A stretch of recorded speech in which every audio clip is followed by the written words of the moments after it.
on pathogens and pests. People accidentally employed antibiotics from the time they first stored grain in earthenware pots. Chinese intentionally used antibiotics in the form of moldy soybean curd against infections 2,500 years ago.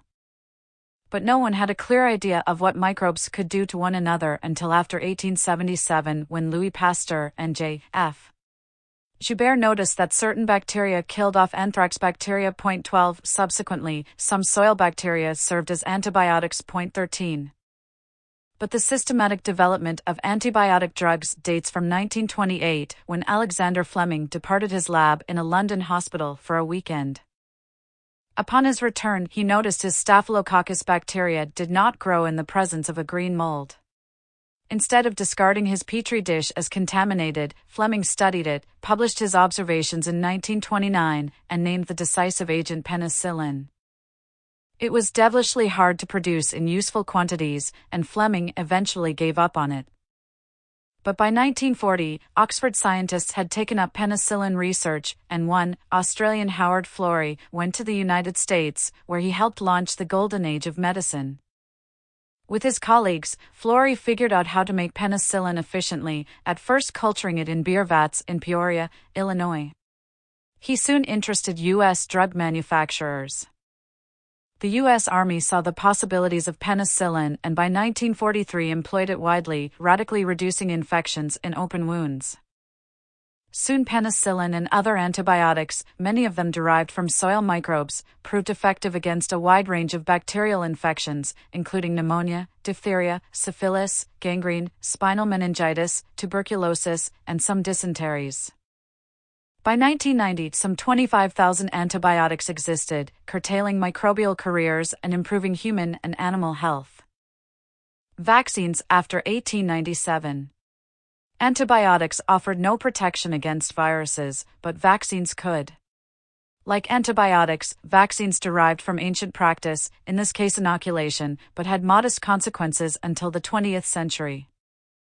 Smallpox inoculation existed for centuries in the Middle East and China, and in Europe from 1721, but its principles remained mysterious until the early 1880s, when Pasteur, Koch, and other microbiologists figured out how immune systems work. A hunt for useful vaccines soon commenced, often involving heroic risks and experimentation. 14 A typhoid vaccine appeared in 1897 and became routine in the British Army in 1915. A partially effective tuberculosis vaccination followed in 1921. The tetanus vaccine developed from early work in the 1890s into an efficient safeguard by the 1930s. An effective diphtheria vaccine arrived in 1923. With the invention of the electron microscope in the 1930s, viruses could be easily studied and immunology took giant leaps forward. Vaccine against yellow fever came in 1937, influenza in 1945, polio in 1954, and measles in 1962. These and other scourges disappeared as serious risks in life wherever vaccination programs took hold. In the United States, this happened chiefly between 1945 and 1963, just in time to safeguard the largest generation in American history.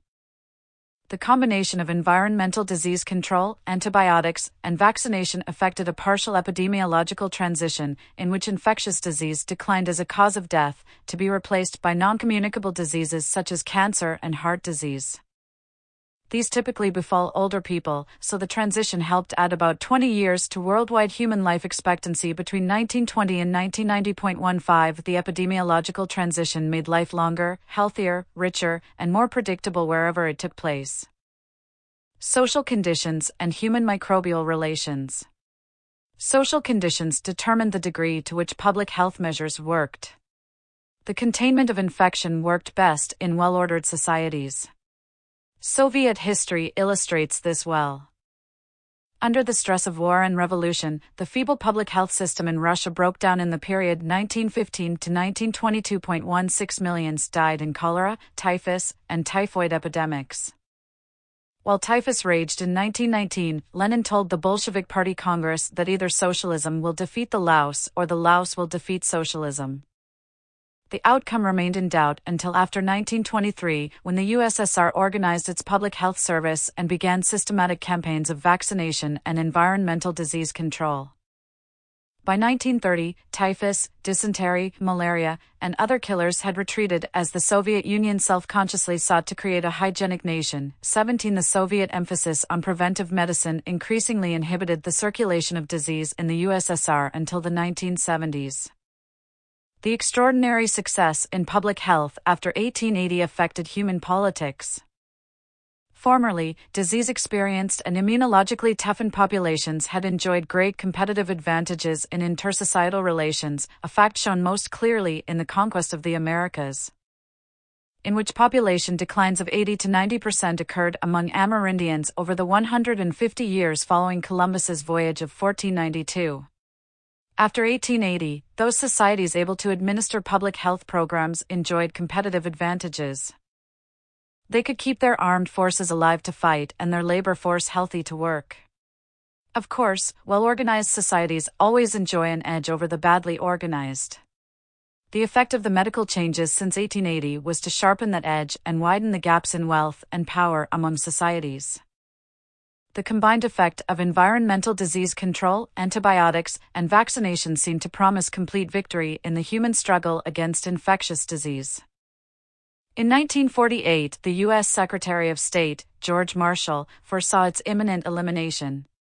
In 1967, the U.S. Surgeon General told Congress it was time to close the book on infectious diseases. 18. The World Health Organization, a UN branch created in 1948, targeted several diseases for eradication.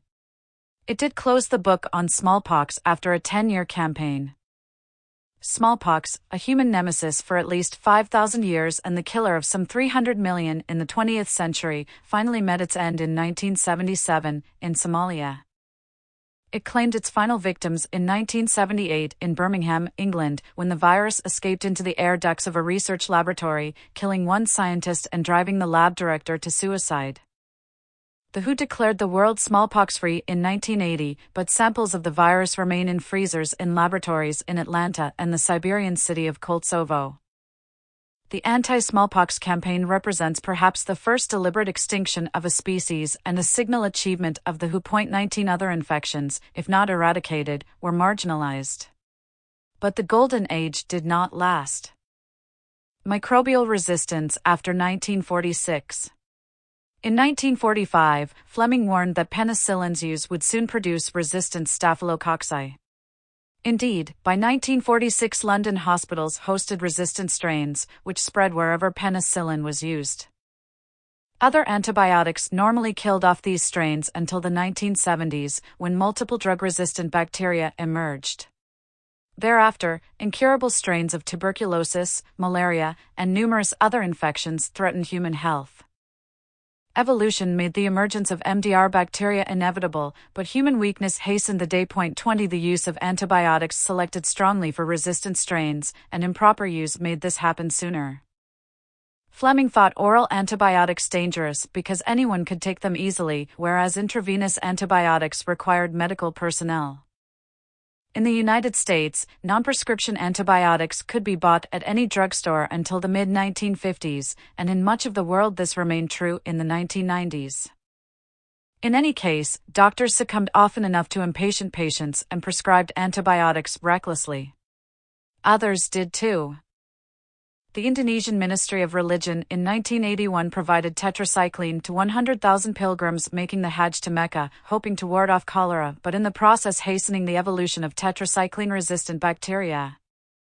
The U.S. livestock industry, after the early 1950s, fed mass quantities of antibiotics to American cattle and pigs to keep the animals healthy and help them grow faster in the epidemiologically hazardous feedlots of post-war America. 21. All these practices represent a microbial tragedy of the commons. It suited doctors, patients, and cattlemen to use antibiotics recklessly because they were cheap and easy to use, and the benefits were quick, real, and personal.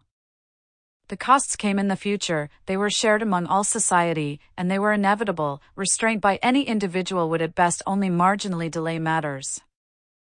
Resurgent contagions. Microbial infections eventually struck back. Incurable strains of tuberculosis appeared first in South Africa in 1977, and by 1985 powered the first statistical rise in tuberculosis in the United States since the mid-19th century. MDR tuberculosis thrived in hospitals from the 1980s and colonized other settings, such as prisons and homeless shelters, where overcrowding and other conditions assisted its spread. In the United States, in the 1990s, it killed some 70% of those who contracted it. About 50 million people around the world harbored MDR tuberculosis in 1997, with the highest infection rates in Southeast Asia.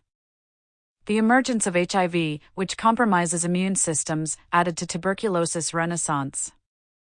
It was responsible for about half of the post-1985 tuberculosis epidemic in the United States and about a quarter of it in South Africa.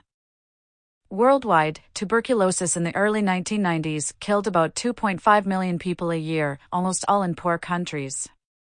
By 1995, the toll surpassed 3 million a year and continued to rise. 22. Other infections proved just as resilient. In 1955, the WHO hatched plans to eradicate malaria from the earth. In 1992, it gave up. The WHO efforts inadvertently selected rigorously for resistant malaria and Anopheles mosquitoes, malaria's vector. The WHO initially followed successful precedent, deploying DDT and other insecticides that after 1945 had slashed infection rates. But mosquitoes evolved resistance to DDT, and malaria resurged. India in 1977 had roughly 60 times more malaria cases than in 1960. Drugs, mainly chloroquine, still provided some hope for breaking the transmission cycle, if social conditions permitted their systematic use. But malaria evolved new strains, requiring new drugs. Then in the 1980s, MDR malaria appeared. Along the Thai-Cambodian border. Chloroquine-resistant malaria appeared in East Africa, Amazonia, and Southeast Asia, among populations who could scarcely afford more expensive substitutes. Resurgent malaria killed about 2 million people per year in the 1990s, half of them in Africa, making it second in lethality to tuberculosis among infectious diseases. It afflicted some 250 million to 300 million. 23. Pneumonia, one variety of dysentery, and a few other diseases also developed MDR strains by the late 1980s. Cholera evolved an MDR form by 1992, apparently incubated in algal blooms off the coasts of Bangladesh. 24. The evolution of resistant infections and disease vectors put an end to a golden age and locked pharmaceutical researchers into an endless arms race with virulent bacteria. 25. It stalled and may yet reverse the epidemiological transition that so agreeably limited the sway of infection in human affairs in the 20th century. 26. Social conditions and resurgent contagion. In many societies, the deterioration of public health systems compounded the evolution of resistant microbes and mosquitoes. This happened in the Soviet Union after 1970.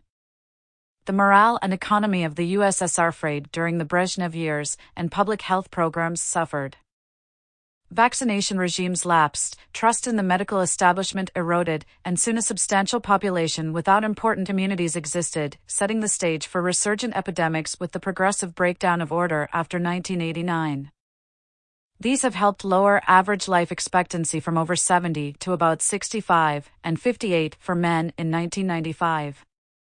27. Similar deterioration happened on a smaller scale in the cities of the USA, where after 1975 public health programs declined to the point where, for example, successful treatment rates for tuberculosis in Chicago and New York were far lower than in Mozambique and Malawi. 28.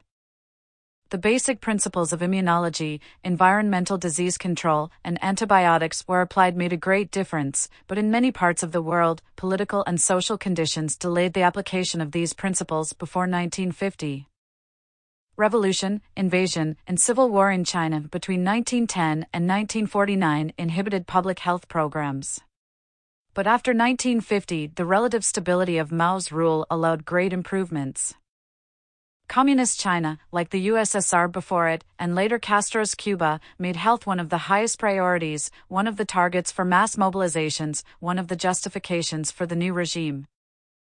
Mao exhorted peasants to hunt down and kill snails to reduce schistosomiasis, and urged the equivalent of class warfare, species warfare, against mosquitoes and ticks. Mao also targeted syphilis, regarded as a moral stain upon the new China. Under Mao, China was not prosperous nor entirely orderly, but it was orderly enough to change some human microbial relations and effect a revolution in health. 29. In the world at large, Cold War stability in the great economic boom after 1945 permitted a fuller harvest of the fruits of microbiology, making human lives far healthier, happier, and numerous than before.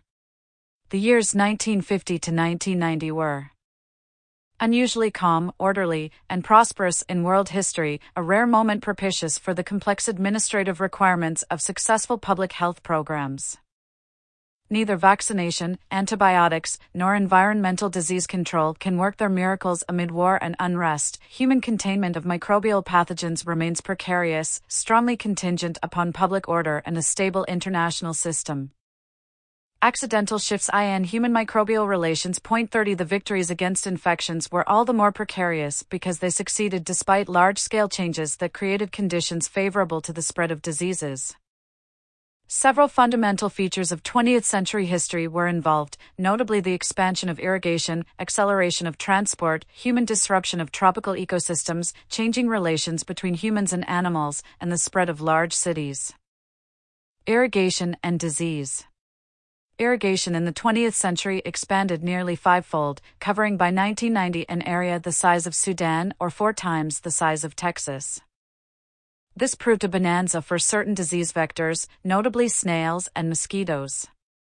All tropical diseases are waterborne in a loose sense, and several have extended their sway with irrigation. 31.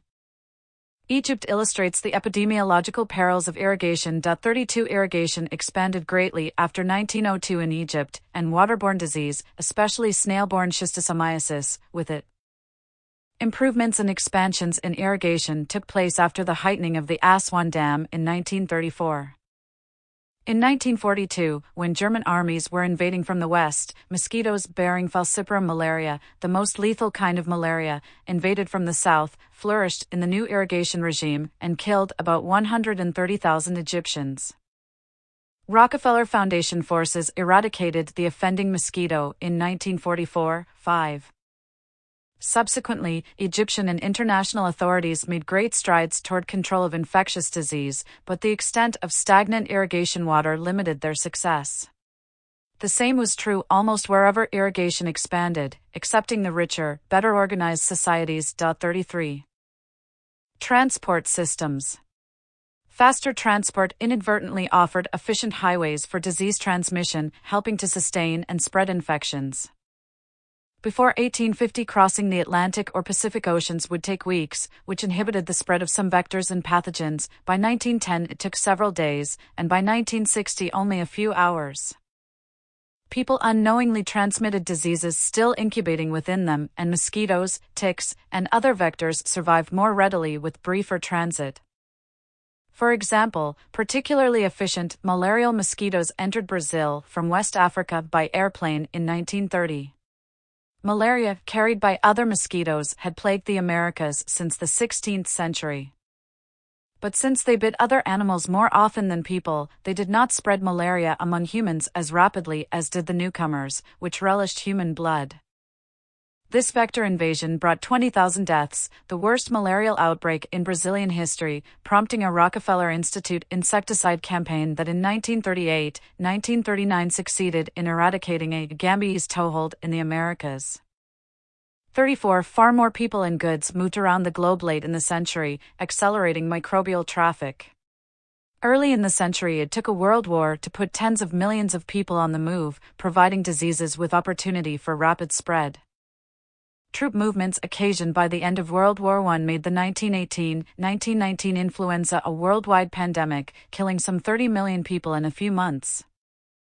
But by the 1990s, routine travel potentially offered infections even better chances to spread. About 500 million people flew from one country to another. Each year. 35 public health services, with numerous small exceptions, met this unprecedented challenge successfully. 36 Had they not, recent history would look quite different. Disturbance of the tropics. People have inhabited tropical zones for many centuries, but until lately their numbers remained small, their economies weak, their technologies modest. Ferocious disease regimes, to which local people evolved partial resistance, kept strangers at bay. But in the late 19th century, more and more tropical regions became linked to the wider world, goods and people circulated as never before, affecting a general microbial exchange of the sort promoted by the colonial empires. That exchange accelerated in the 20th century as the comparative isolation of places such as New Guinea, Amazonia, and Central Africa decayed. In East and Central Africa, for instance, from 1880 to 1930 the winds of political change reshuffled wealth and power among local, Turco-Egyptian, Afro-Arab, and European merchants, kings, pashas, and governors. The slave, rubber, and ivory trades flourished. African plantations and a whole new political economy emerged, with increased human migration and instability among wildlife populations. When the incentives to farm increased, forest and bush cover shrank back in some places. But it extended elsewhere when famine and rinderpest reduced the human and cattle populations, and ivory hunters killed off most of the elephants, which had formerly kept woody plants in check. These disturbances upset previous relationships between the people, animals, tsetse flies, and trypanosomes, the parasite that causes trypanosomiasis, or human sleeping sickness. The changes undercut land management practices, learned presumably from bitter experience, by which Africans had minimized the toll of trypanosomiasis. In northeast Tanzania, for example, German colonial control upset social networks that before 1890 had allowed many people to survive drought and famine. The Germans undermined the position of rich patrons, who no longer fed the poor in time of drought. Hungry people had to flee, which left only a remnant population too small to maintain the forest-burning practices that hitherto had kept the tsetse fly at bay. Trypanosomiasis flourished, killing cattle and people.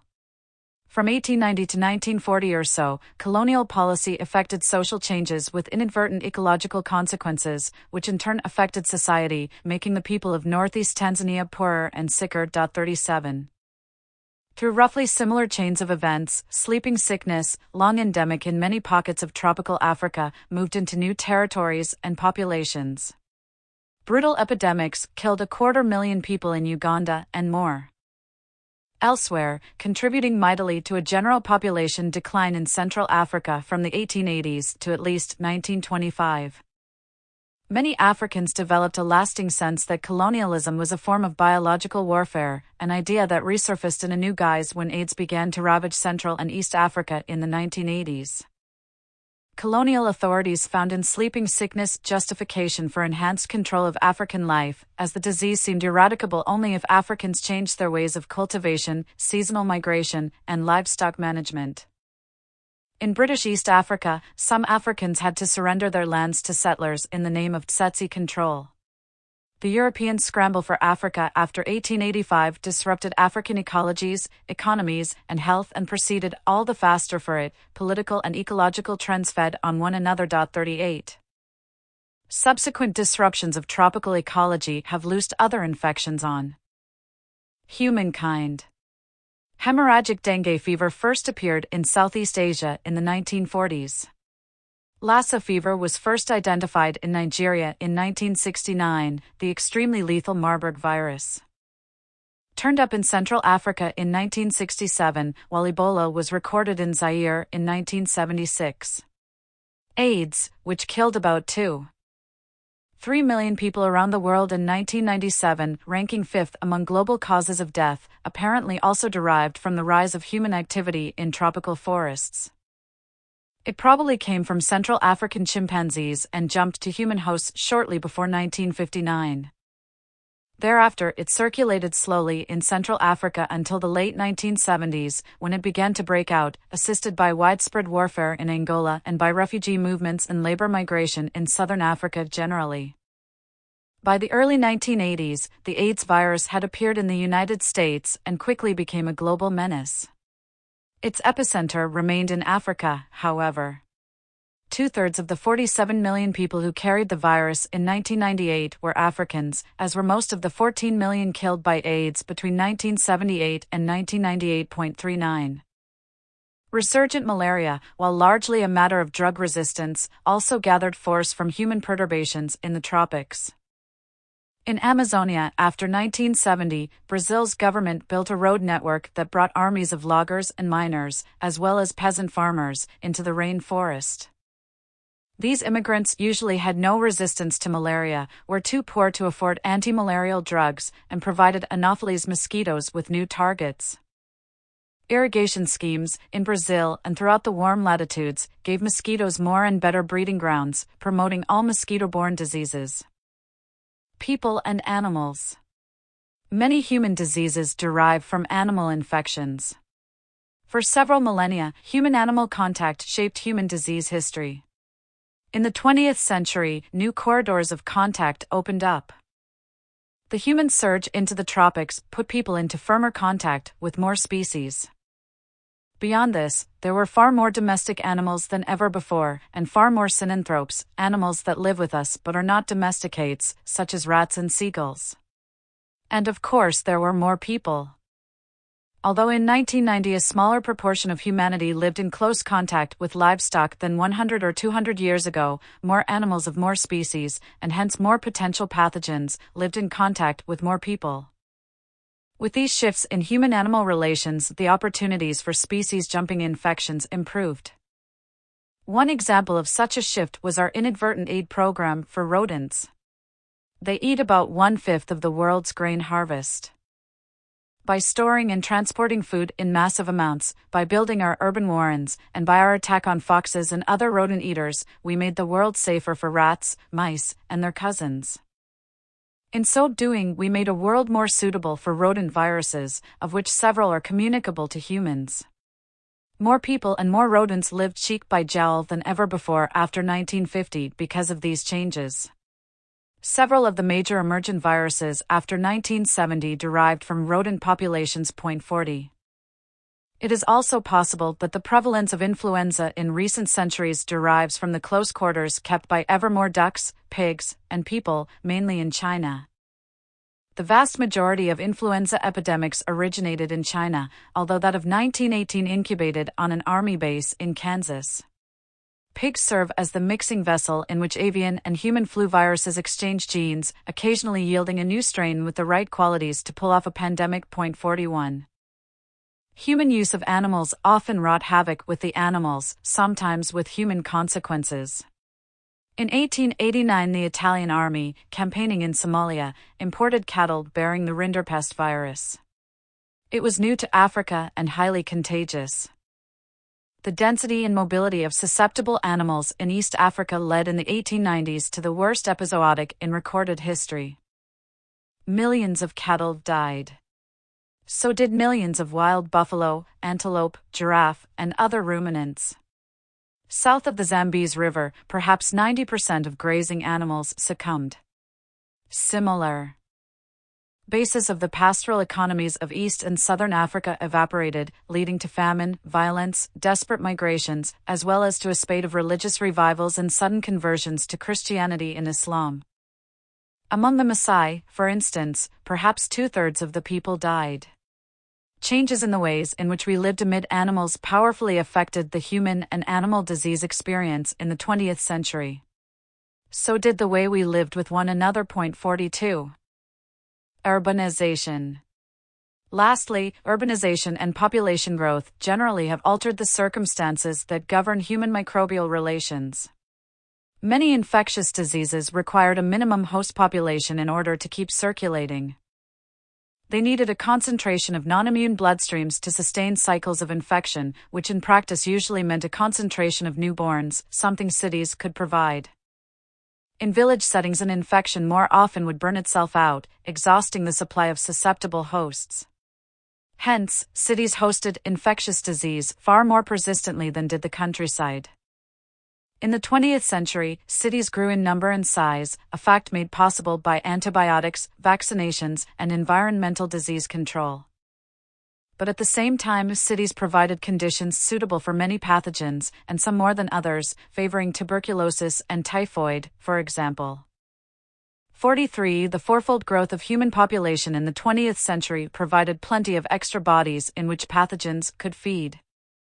Indeed, from their point of view, the twin processes of urbanization and population growth set the table nicely, but a breakdown in the social order and public health apparatus may still be required before they can begin to feast. Of the 30 or more infections that emerged after 1975, almost none were genuinely new. They were merely new to humans, or even to particular populations of humans. 40. For the human invasion of tropical ecosystems, the growing contact with animals, advances in transportation, all these broadened the variety of microbial traffic that passed through human bodies. Major ecological shifts have always created new pathways for microbial traffic. Edward Jenner, who pioneered the use of cowpox inoculation as protection against smallpox, wrote in 1798, "The deviation of man from the state in which he was originally placed by nature seems to have proved to him a prolific source of diseases." 45. In the 20th century, such deviations were especially numerous and sudden. Fertilizers and pesticides created a brave new world for soil bacteria. Pollution of estuaries and waterways forced new evolutionary directions for bacteria and viruses that live there. Global warming after 1980 expanded the range of mosquitoes and other disease vectors. All these added to the effects of irrigation, transport, disruption of the tropics, new corridors of human-animal contact, and urbanization. Taken together, these shifts posed a fearsome challenge. Human microbial relations altered fundamentally and very favorably from the human point of view in the 20th century. But the new regime was provisional and precarious, hostage to public order, and subject to further shifts. The grand ecological systems of human society, animals, vegetation, vectors, and microbes will continue their enormously complex coevolution well beyond any conscious control. It would be strange if no surprises resulted. 46. Land use and agriculture. The modern expansion of agriculture served as the main engine behind the drastic changes to the Earth's vegetation in the 20th century. Here I will offer an overview of vegetation and land use history, followed by a closer look at the revolutions in agriculture. These affected the human condition nearly as. The main trend in 20th century vegetation was the increasing human management and appropriation of it. At the end of the 20th century, about a third of the world's area under vegetation supported domesticated plants, crops, and pasture grasses, roughly twice as much as in 1900. Some 35 to 40% of the Earth's terrestrial biological production was used for human needs. 47. This represented an acceleration of a trend as old as agriculture, and one that had no major interruptions after the 1346-1352 pandemic, known in European history as the Black Death. The broad lines of land use and land cover history, regrettably, are all one can get. 48. About 30% of the globe's surface is land not covered by ice or sand. Of that, no more than a quarter permits cultivation. Of that, only about a quarter, roughly the area of Australia, was cultivated by 1900. By 1995, that area was more nearly the size of Russia or South America. Table 7.1 shows how global land cover has evolved. 49. Croplands. Inconsistently but inexorably, the world's cropland expanded for 10,000 years. The global trend paralleled that of population because enduring changes in yield were rare, modest, and slow. By 1700, roughly 2 to 3% of the world's land surface was cropland. After 1700, with burgeoning European overseas colonization, the pace of cropland expansion quickened. Settlement frontiers took shape in North America, South Africa, Russia, and Siberia. Agriculture colonized new lands both on the perimeter of China and in the interior, especially on mountainsides. From 1830 to about 1930, settlement frontiers moved rapidly in the Americas and Russia, somewhat less so in northern India, driven as always by demographic growth, but now also by an increasingly integrated world market in grain. By 1930, world cropland amounted to 4 times the 1700 total. Most of the cropland expansion came at the expense of grassland in the Americas and the Eurasian steppe. Table 7.1 Approximate evolution of global vegetation cover TO 1990 In the 20th century, population growth and the rapid rise in international grain markets continued to drive this frontier conversion to cropland. In North America, the process ended with the settlement of the Peace River Valley in Alberta in the 1930s, the last large-scale plow-up in Canadian history. Political ambitions sometimes provided the driving force, as in the last great effort at extensification of agriculture in temperate latitudes, Khrushchev's Virgin Land scheme, in which broad swaths of Russian and Kazakh steppe were broken to the plow. After 1960, new settlement and cultivation of former steppe and temperate forest lands, one of the great trends of modern history, ceased. But humankind acquired two more cards to play in its struggle to feed itself. Irrigation beyond the immediate confines of riverbeds and chemical fertilizer. Raised crop yields abruptly, shattering the old equations between population and cropland. These two practices permitted Europe after 1920, North America after 1930, and Japan after 1960 to forego net cropland expansion. By the 1960s, in temperate zones, efforts to expand food production focused almost solely on obtaining more harvest per acre rather than on farming more acres. The Soviet Union's formal commitment to chemicalization of agriculture in 1966 completed this transition point. 50. After the end of the Virgin Lands scheme, the active frontier zones of the late 20th century lay in the tropics, mainly in West Africa after 1950, the interior of South America after 1960, and Indonesia after 1970. Cropland expanded elsewhere, India, Southeast Asia, and Iran, but at slower rates. By 1960, tropical agricultural expansion overtook that of temperate zones. 51 Nigeria's Igbo farmers were the latter-day equivalents of Saskatchewan sodbusters. These new settlement frontiers often ate into tropical forests, with consequences for biodiversity, the global carbon cycle, and human microbial relations much greater than those of prior settlement frontiers in temperate forests or grasslands. They may also represent the final stage of a 10,000-year trend. In the 1980s, the growth in world cropland slowed. In Europe and North America, cropland continued to contract. The trend spread to Russia and Kazakhstan, where by 1997 a quarter of the grassland plowed up under the Virgin Lands program was abandoned. According to official figures, Africa's cropland area declined in the years 1972 to 1989.52 around the world. Farmers gave up on degraded, eroded, and desertified land at faster rates. On a smaller scale, cities spilled out onto farmland wherever urbanization or suburbanization proceeded. In China between 1978 and 1992, urban and industrial pursuits replaced farming on about 6% of the country's cropland. For these and other reasons, around the world lands went out of agriculture in the mid-1990s almost as fast as others went in. 53 Whether this post-1985 trend is the wave of the future or a temporary aberration remains to be seen. The main reason that human population could quadruple while cropland only doubled in the 20th century is that farming became more productive. Several elements combined in this, most notably chemical fertilizers and pesticides, irrigation, agricultural machinery, and plant breeding. Fertilizer and irrigation were discussed earlier.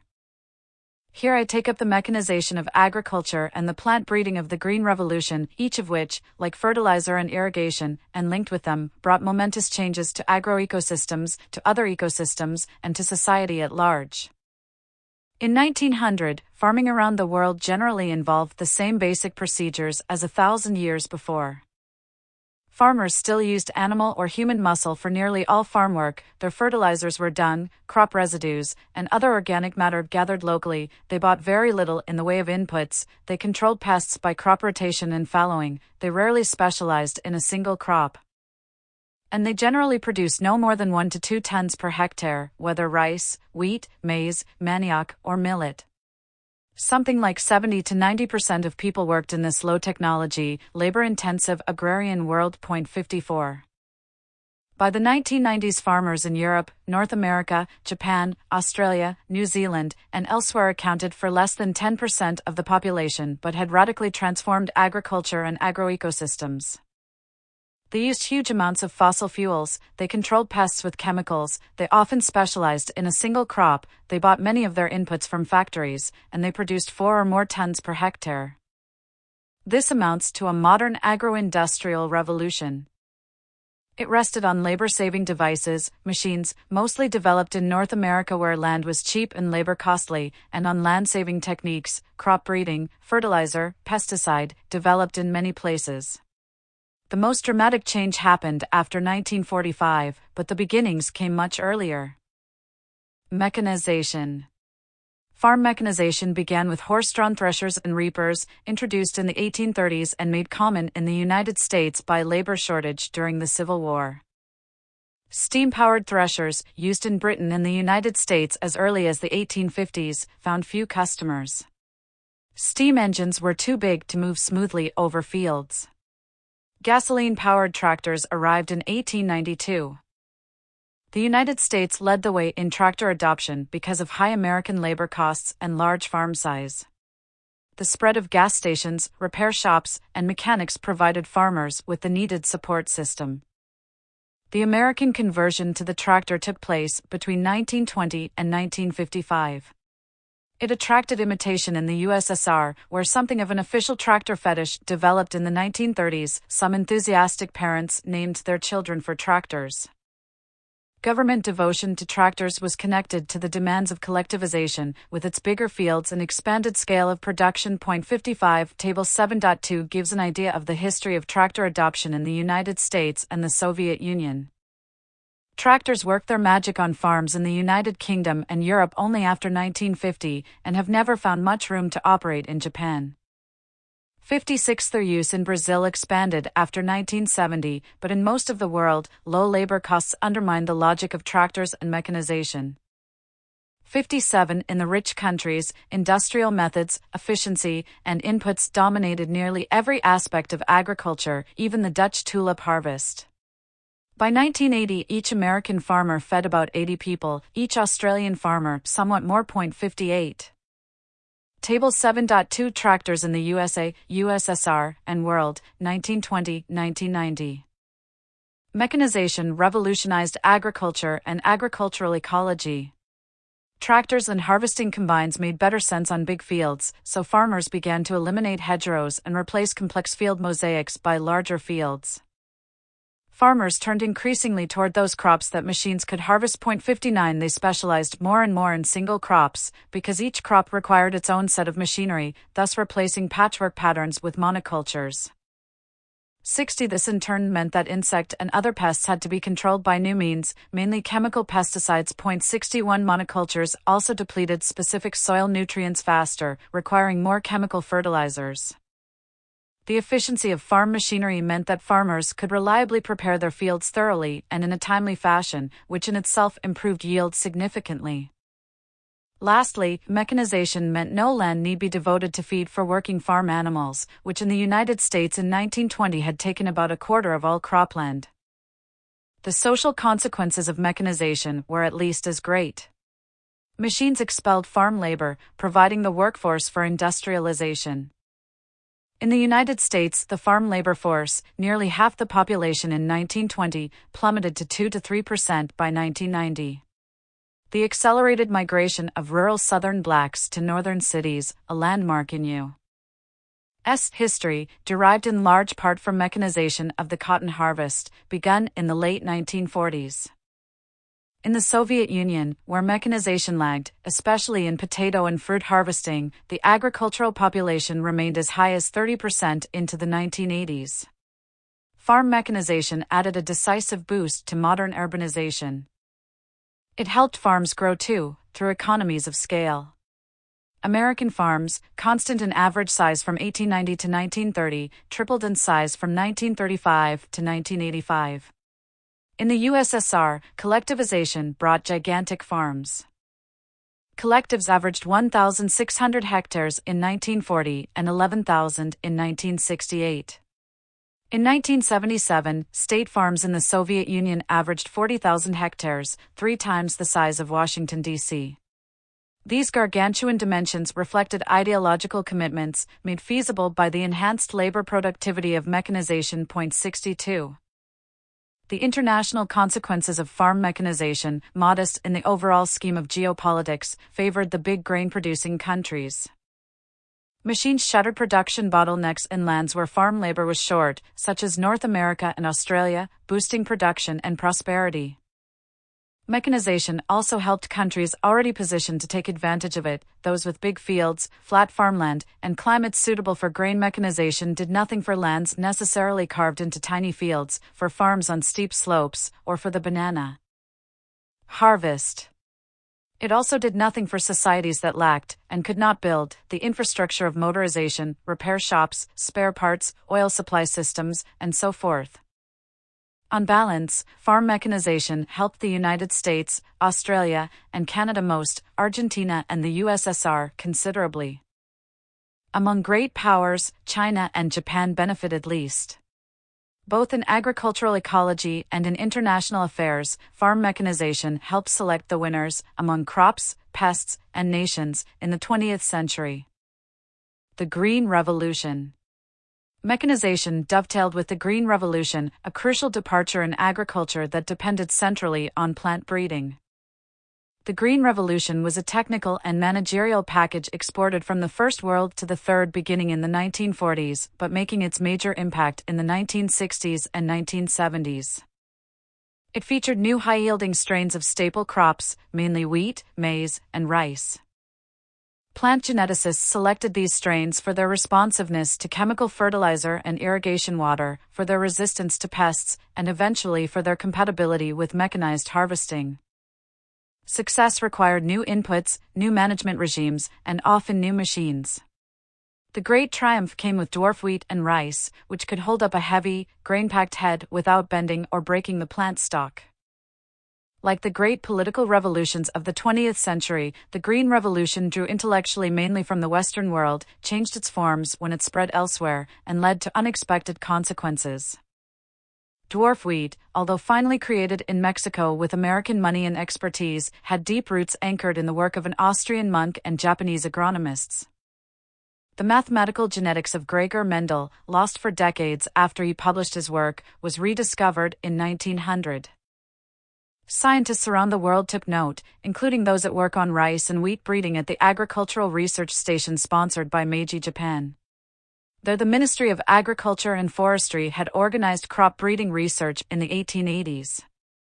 At a time when land hunger turned many peasants into emigrants and politicians into imperialists, the ministry sought rice and wheat breeds suitable for Japanese circumstances, scarce land, plenty of night soil. In 1925, its research succeeded, producing after many crossbreedings of Japanese and American wheats, a semi-dwarf wheat known as Norin 10. The ministry distributed it to farmers in 1935, but World War II came before it had much impact on Japan's food supply. In 1946, an agronomist with the U.S. Army noticed Norin 10 and imported it into the United States, where it was further crossbred with wheats in the state of Washington. Norin 10 did not solve pre-war Japan's food problems, but it eventually changed the world. 63. American farmers and plant breeders were hard at work on hybrid maize, hoping to concoct higher-yielding and disease-resistant strains. The great Charles Darwin had been among the first to dabble in crossbreeding maize, publishing his results in 1876. American disciples furthered the work and by 1918 had developed the double cross, the basis for all subsequent hybrid maize.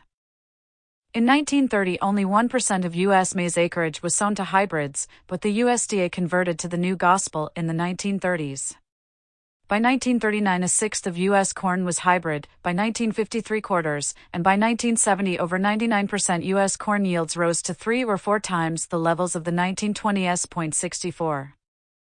The first farmer to make hybrid corn a commercial success was Henry Wallace in the 1920s. 65 Wallace, later Franklin Roosevelt's Secretary of Agriculture and Vice President, took a special interest in Latin America. As a successful farmer who liked to be called the father of industrialized agriculture, he saw great opportunity for applying the fruits of modern genetics to the venerable techniques of farming in Mexico and Point South. He helped persuade the Rockefeller Foundation to finance a wheat and maize research center in Mexico, which soon hired another. Son of the Iowa soil, Norman Borlaug 66 Borlaug had a fresh Ph.D. in plant pathology when he arrived in Mexico in 1944.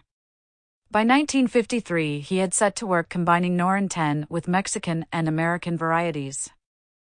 Over the years, he and his associates created new wheat strains that proved enormously responsive to heavy dosages of nitrogen and timely ones of water, and which in some cases were highly resistant, at least initially, to pests and plant diseases. Borlaug was the father of Mexico's Green Revolution. He won a Nobel Peace Prize in 1970 for his plant breeding, and has a street bearing his name in Hermosillo in northwestern Mexico, the heartland of high-yield farming in Mexico. With the help of Ford and Rockefeller money, the United Nations Food and Agriculture Organization, U.S. Agency for International Development, and other organizations, the revolution spread from Mexico. Its greatest progress came in southwestern Asia's wheat belts, from the Indian Punjab to Turkey, beginning in 1963 when Borlaug sent dwarf wheats to Indian crop breeding stations. By 1968, 18 countries sowed dwarf wheat. 67. Similar developments took place in the Philippines after the 1960 birth of the International Rice Research Institute, also sponsored by the Rockefeller Foundation. 68. Using dwarf rice strains first selected by Japanese breeders in the 1920s in Taiwan, rice geneticists created high-yield rice varieties that combine the best features of tropical and temperate rice. By the late 1960s, new breeds from IRRI carried the Green Revolution to the world's great rice basket, the broad arc from Bengal to Java to Korea. China developed its own high-yield rice, beginning in 1959. It came too late to mitigate the Great Famine of 1959 to 1961, which killed some 25 million to 30 million people, a political more than an ecological event in any case, but it did arrive in time to help Chinese agriculture weather the storm of the Cultural Revolution 69. Borlaug saw the Green Revolution as humankind's best hope to feed rapidly growing populations, as perhaps it was. But its geographic spread suggests it had other attractions as well. The Green Revolution had little impact on sub-Saharan Africa, except for higher maize yields, notably in Zimbabwe. 70. It received its greatest support outside of Mexico on the frontiers of the communist world from Turkey to Korea, and recommended itself as a means to blunt the appeal of socialist revolution at its height in the 1960s. The rice program in particular originated from American anxieties about the possible spread of Chinese communism after 1949. Meanwhile, socialist societies, China, Vietnam, and Cuba at least, embraced the idea of scientifically improved crops with equal vigor. In several of its manifestations, then, the Green Revolution was a child of the Cold War. The Green Revolution also appealed keenly to most of the influential segments of society within Asian and Latin American countries. It promised to augment the incomes of landed elites and, where this was an issue, make land reform less urgent. To state bureaucracies, it seemed to show a way to urban industrial society, and hence to wealth and power, without the risks of alternative paths. A more efficient agriculture, particularly an export-oriented one, could build up capital needed for industrialization and at the same time get labor off the land and into factories. Achieving this without the brutal costs of Soviet methods or the noose of huge foreign debt made excellent sense to the influential ministries of Mexico or Indonesia. Furthermore, the Green Revolution promised independence from American food aid, which recipients normally suspected as a political tool. 71. For all these reasons, both in the United States and in Latin America and Asia, the Green Revolution in the 1960s and 1970s was a technology package whose time had come. Its impact was sudden, substantial, and like most revolutions, not quite what its instigators had in mind. Dozens of countries managed to keep food production ahead of population growth, mainly thanks to high-yield wheat and rice. By 1970, about 10 to 15% of the Third World's wheat and rice area was under the new varieties. By 1983, the proportion was over half, and by 1991, 0.72 in China, high-yield strains accounted for 95% of rice and maize by 1990. This dissemination of new breeds amounted to the largest and fastest set of crop transfers in world history. Bountiful yields became routine between 1960 and 1990, with effects more sudden and sizable than those of history's previous agricultural turning points. From the dawn of agriculture until the 17th century, yields increased only about 60 to 90%. The first agricultural revolution, beginning in England around 1680, doubled English yields within 70 to 90 years. Most other European societies followed suit. Then between 1860 and 1910, yields doubled again, much less in the United States, more in Europe. Meanwhile, outside of Europe and the USA, yields and labor productivity stagnated or declined between 1800 and 1950, contributing to the prevailing inequalities in wealth and power. 73. With its basis in crop breeding and the transfer of successful strains, the Green Revolution merits comparison with the great historical crop introductions, such as the arrival of American food crops in Eurasia and Africa after 1492. The importation of Southeast Asian plantains into tropical Africa, and the Arab introduction of citrus and sugarcane to the Mediterranean world after AD 900. Table 7.3 gives an impression of the phenomenal changes in crop yields since 1960 in the Third World. Table 7.3 Yield history in 93 developing countries, 1961-1992. As these yield figures show, the Green Revolution created the promised fields of plenty. It did much else besides. Ecologically, it combined with mechanization to promote monoculture. Since farmers now had to purchase seed rather than use their own, and because they needed fertilizers and pesticides specific to a single crop, they saved money on inputs by buying in bulk for one crop. Monoculture, as explained earlier, invites pest problems. Often even the initially pest-resistant crops eventually proved vulnerable to one or another infestation. Hence farmers turned to heavier and heavier doses of pesticides. This efficiently selected for resistant pests, as antibiotics did for bacteria. 74. Meanwhile, most of the pesticides missed their targets and ended up elsewhere, sometimes in water supplies, human tissues, and other awkward places. The WHO estimated in 1990 that pesticide poisoning killed about 20,000 people per year, mostly in cotton fields. Roughly 1 million people suffered acute poisoning, 2/3 of them agricultural workers. 75. The vast fertilizer requirements of the Green Revolution led to eutrophication of lakes and rivers. The necessary irrigation helped drive the huge dam-building programs of China, India, Mexico, and elsewhere. The Green Revolution also altered the species and genetic diversity of agriculture. It extended the sway of rice, wheat, and maize, reducing the use of lesser crops not so responsive to nitrogen and water-rich diets, and it vastly reduced the varieties of rice, wheat, and maize in wide use. Before the Green Revolution, farmers raised thousands of strains of wheat around the world. After it, they increasingly used only a few. In this respect, the Green Revolution was a gamble that scientific agriculture could protect a few high-yield strains from pests and diseases. By and large it has, by staying one step ahead of the evolution of pests, as antibiotics did with pathogens. 76. It was also a gamble that oil and water would remain cheap enough to satisfy the energy gluttony and bottomless thirst of the new agriculture.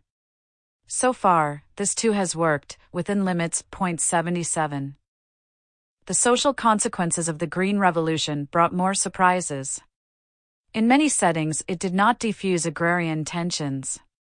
In Mexico and the Indian Punjab, for example, the Green Revolution strongly favored farmers with reliable access to credit and water. Some of the less fortunate drifted to the cities, some went to work for the more successful, others went to the United States or the Persian Gulf to work for wages, in cases to accumulate enough capital to become prosperous peasants, Green Revolution kulaks, themselves. As a rule, though not without exceptions, the Green Revolution promoted income inequality among farmers.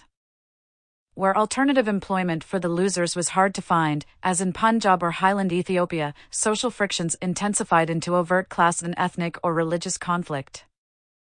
A sampling of the literature suggests that the social effects proved more favorable in lands raising rice than those with wheat. 78. The Green Revolution, like farm mechanization, selected winners internationally as well as ecologically and socially.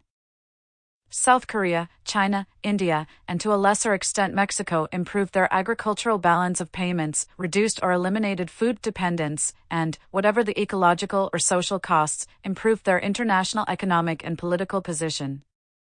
Countries that could not create favorable conditions for the Green Revolution, those with too little water or underdeveloped credit markets, suffered in comparison. Broadly speaking, this meant sub-Saharan Africa sank in the scales against Asia and Latin America. As a Cold War tool of the West, which in part it was, the Green Revolution served its purpose, although high-yield rice strengthened Communist China as much as it did Asia's island fringe, which America relied upon to contain China.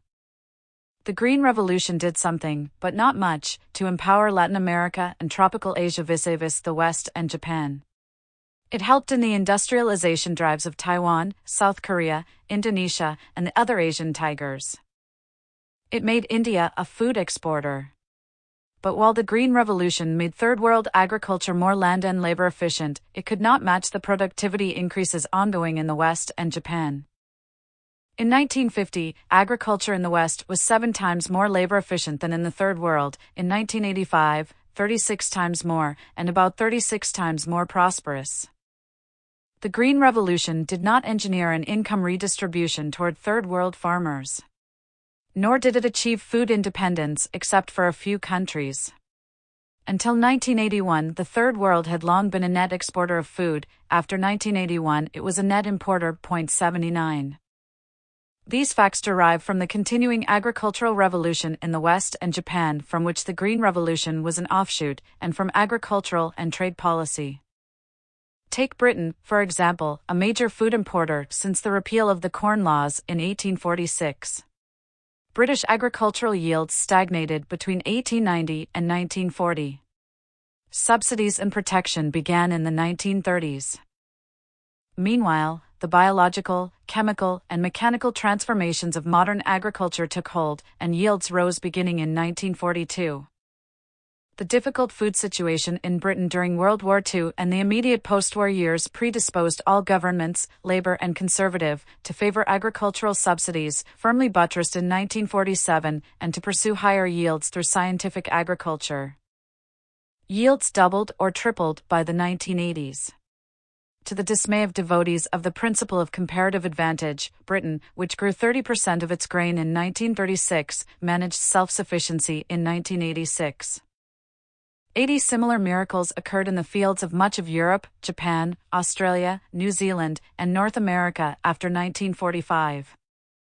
81. The Soviet Union partly missed out because modern genetics rankled the socialist sensibilities of Stalin and Khrushchev, delaying progress in plant breeding until the mid-1960s. Before 1960, the USSR partook of mechanization and irrigation, but only after 1965 did it undertake conversion to the doctrine of genetic manipulation and heavy use of nitrogen. Thus, the total geopolitical effect of modern changes in agriculture improved the relative position of the West and Japan slightly, that of China, the Asian tigers, and Latin America even more slightly, while contributing to the relative decline of Soviet status, and to conclusion. The general transformation of farming after 1940, of which mechanization and the Green Revolution were parts, both shaped the 20th century and reflected its dominant trends. It was energy and knowledge intensive. It replaced simpler systems with more complex ones, involving distant inputs and multiple social and economic linkages. It reduced family and regional autonomy, enmeshing farmers in a world of banks, seed banks, plant genetics, fertilizer manufacturers, extension agents, and water bureaucrats. It transplanted what worked in the West and Japan to other societies. It sought to harness nature tightly, to make it perform to the utmost, to make it maximally subservient to humankind or at least some subset thereof. And it sharply increased output, making us dependent upon its perpetuation. As of 1996, to feed ourselves without these changes, we would have needed to find additional prime farmland equal in area to North America. 83. Lacking such a spare continent, the human race ended the 20th century in a rigid and uneasy bond with modern agriculture.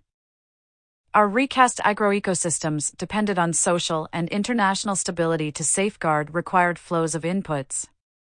Our social and political systems required the perpetuation of these agroecosystems. The modern agricultural revolution was nearly as important as the new regime in human microbial relations in shaping the 20th century. Both fundamentally affected the well-being, health, and security of life for billions of people.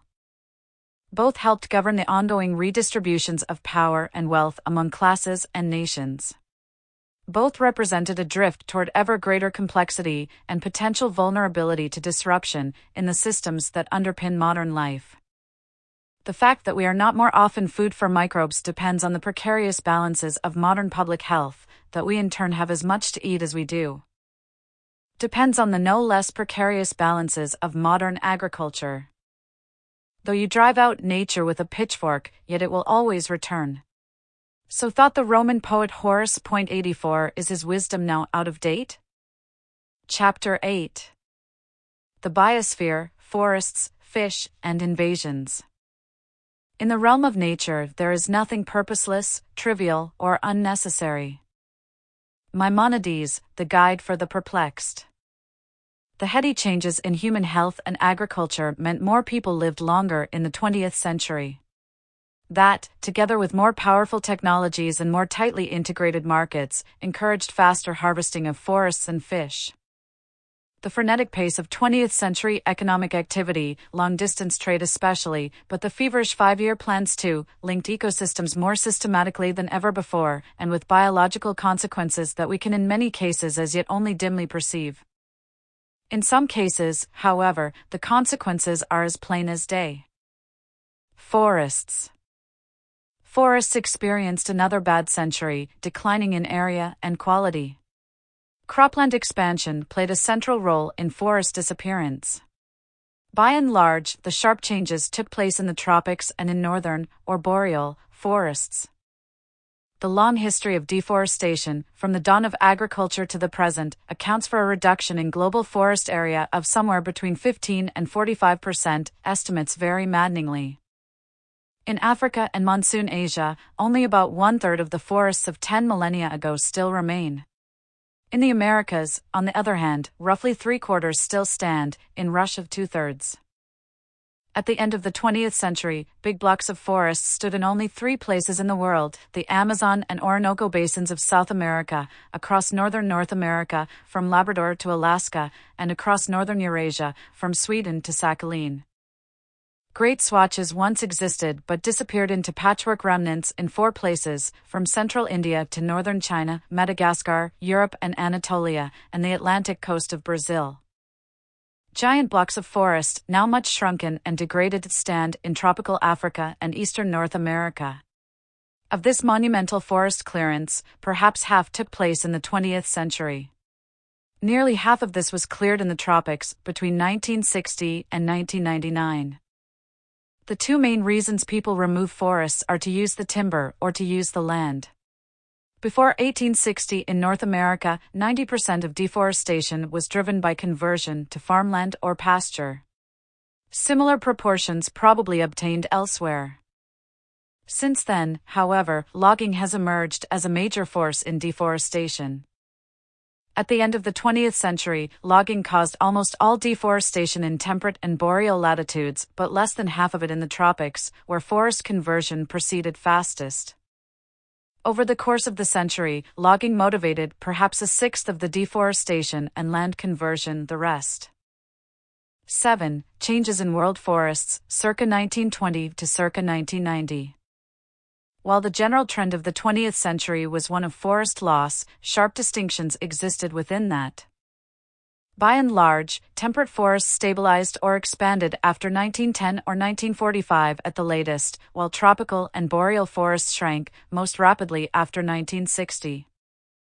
That was true because temperate forests had declined sharply in previous centuries and could rebound because of the confluence of 3 factors: slow population growth, less land required for farming because of yield improvements, and the emergence of overseas sources of supply for timber. In this last respect, the stabilization of forest area in temperate lands promoted the deforestation of the tropics. To illuminate these matters, consider two transects of the globe, the Atlantic forests of continental-sized countries in the Americas and a pair of Asian archipelagos. North America and Brazil. The Atlantic coastlands of the American continents in 1500 supported great forests. Amerindian burning had reduced them slightly from their maximum extents.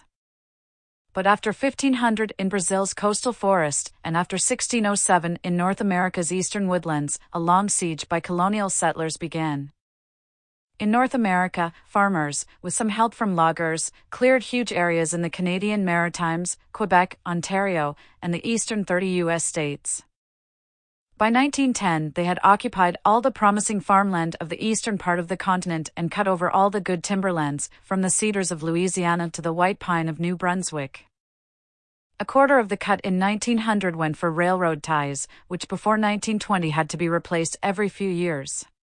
In all, more than half of these eastern forests disappeared between 1607 and 1920. After about 1920, however, the eastern woodlands returned. The process began as early as 1840, when Midwestern and Ontario farms drove older ones in New England and the Maritimes out of business. Farm abandonment in the East continued rapidly as the railroads girded the continent. Then, from the 1930s, more marginal cropland was abandoned to forest regrowth as farming yields rose. The toll of the lumber business also declined. Per capita timber use in the United States peaked in 1907, and total use of forest products declined modestly from 1910 or so, because fuel wood use plummeted after 1935, and because iron, steel, and plastic replaced wood in many uses. Finally, fire suppression lowered the loss to forest fires by about 90% between 1930 and 1960. For all these reasons, the eastern woodlands regenerated, and total forest area in North America stabilized after about 1920, as eastern growth roughly equaled clearances in the west. In Brazil, things worked out differently.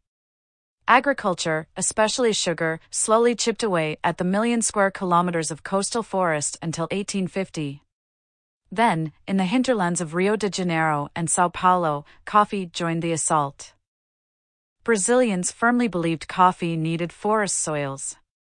The green wave of coffee, wrote Monteiro Lobato, a prominent writer of the early 20th century, produces only at the cost of the earth's blood.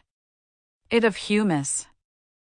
Railroads, mines, fuel wood removals, and by the late 1920s a timber trade, all took a share as well. The coastal forest, from Recife to the southern state of Rio Grande do Sul, shrank faster and faster. Agriculture never slackened its demand for new land, as population growth remained strong in Atlantic Brazil, and the land tenure system assured a steady supply of landless peasants. Fuel wood and charcoal consumption remained high. Brazil had almost no fossil fuels. After 1950 dam building, Brazil's solution to its energy constraints flooded out additional forest. By 1990, only 8% of Brazil's Atlantic coastal forest remained. The technological and social changes that halted forest destruction in North America did not happen, or happened too faintly, to arrest deforestation in coastal Brazil. In consequence of continued land hunger and other concerns, Brazil's government systematically opened up Amazonia to colonization in the 1960s. Between 1960 and 1997, roughly 10% of that vast forest, the world's largest rainforest and its most botanically diverse province, became pasture, farmland, or scrubland. Japan and Indonesia. The forest histories of Atlantic North America and Atlantic Brazil formed a contrast but had no significant links. In the cases of Japan and Indonesia, sylvan histories became meshed. Japan's retention of forest cover depended on timber imports from Indonesia, among other places. Japan has a singular forest history. Its green mantle shrank and grew back over the centuries, depending on economic cycles and national policies. From about 1780 to 1860, careful forestry had checked deforestation. But by the late 19th century, with the intense drive on the part of the Meiji government to industrialize the country, Japan's forests came under great pressure once more. By 1900, virtually no old-growth forest existed except on the sparsely populated northern island of Hokkaido. Efforts to safeguard remaining forests fell prey to the demands of militarization in the 1930s and the extreme fuel shortages of the war years. By 1945, Japan's forests were heavily overexploited, and post-war reconstruction of bombed-out cities intensified the search for timber. After 1950, a great reversal took place, and Japan once more became a green archipelago. This reversal derived from two causes. First, in the 1950s, Japan shifted away from charcoal and fuelwood to fossil fuels in its energy system. Charcoal use was banned in the 1960s. Second, Japan began to import timber in a large way, permitting a more or less free market. Softwoods came from Oregon, Washington, and British Columbia, and at times from Siberia. When the government abandoned its tariff protection of domestic lumber, Douglas fir undercut domestic log prices. Hardwoods came from Southeast Asia, first from the Philippines and Malaysia, then after 1965 from Indonesia. Japan became the world's largest importer of timber and pulpwood, and its companies created a unified Pacific Rim market in forest products. In this way, Japan alleviated pressure on its own forests, which by the 1980s covered a larger share of the national territory than in any other temperate country except Finland. 10. Indonesia is a sprawling equatorial archipelago, from end to end as long as the continental United States. Parts, eventually all, of it came under Dutch control from 1610 to 1949. It once featured widespread tropical forest, part of an enormous block that long ago stretched with gaps from the Ganges to the Yangtze and to northern Australia. The Indian and Chinese chunks of this block shrank back before the axe and plough centuries ago. The portions in Thailand and peninsular Malaysia did so in the 20th century, mainly after 1955.11. The biggest bite came out of Indonesia's forests after 1965. Systematic depletion of Indonesian forests dates at least to 1677, when the Dutch East India Company began building ships of Java teak, one of the world's most durable timbers. The rich volcanic soils of Java and Bali encouraged population and agricultural growth. By 1930, Java had 42 million people, compared to 3 or 4 million in 1600, and wet rice cultivation and teak cutting had eliminated much of the natural forest. Japanese occupation led to record-high teak and fuelwood extractions. War, occupation, revolution, insurgencies, and civil war trimmed back Java's forests, and continued demographic growth did too. By the mid-1960s, Java's forests consisted of second-growth Sweden's 12 and replanted teak from the Dutch era of scientific forestry. But the larger islands held plenty of tall timber. 13. Sumatra and Borneo, large islands with poor soils and historically scant populations, still supported vast forests. One Dutch official in the 1920s noted the fine timber in eastern Borneo, but expected there would never be enough people to cut it. That changed. After a bloody coup and civil war in 1965-1966, General Suharto replaced General Sukarno as president of Indonesia. Principles of economic nationalism and hostility to foreign investment waned, paving the way for capital-intensive forestry. Simultaneously, logging technology advanced so as to make previously remote stands accessible. These new conditions, and the near exhaustion of marketable timber in the Philippines, provoked a feverish assault on the forests of Indonesia's outer islands. The arrangements under which this happened played a major role in shaping and maintaining the Indonesian state. Emperors from Rome to China had long ago rewarded faithful soldiers with land. Suharto used logging concessions in the same way. His officers, and a few other chosen friends, acquired concessions, joined forces with foreign firms for capital and expertise, and made their fortunes by exporting logs to the sawmills and pulp factories of Japan, Singapore, Korea, and Taiwan. Indonesia soon became the world's largest exporter of tropical timber. Suharto and his generals saw that making the plywood and pulpwood in Indonesia would make them richer still, so in the 1980s new laws reduced and then banned log exports. But the felling continued apace. Indonesia by 1982 led the world in plywood exports. The 20-year duration of concessions discouraged replanting, despite laws after 1980 requiring it, so the logging frenzy left behind a patchwork of scrub and grass, with some acacia and eucalypt plantations. 14 By 1990, about a third of Indonesia's forests had vanished. In 1992, when the UN Conference on Environment and Development issued a non-binding resolution suggesting a ban on tropical logging by the year 2000, Indonesian concessionaires redoubled their efforts so as to make sure they got their assets to market in time. The lucky ones converted their allotted trees into money before the huge fires of 1997-1998, which cast a pall over Indonesia and Malaysia for months and turned their trees into ash and smoke. 15. The stories of Indonesia and Brazil form but a chapter in one of the central events of our time, the great clearance of tropical forests. Tropical forests, a varied category, once covered about 1.5 billion hectares spread mainly among Latin America, West and Central Africa, and Southern and Southeast Asia. By the mid-1990s, about one-third of that area had been converted to other land cover. Most of this forest removal, over an area about the size of India, occurred between 1960 and 1990. Africa lost about half its tropical forests, Latin America not quite a third.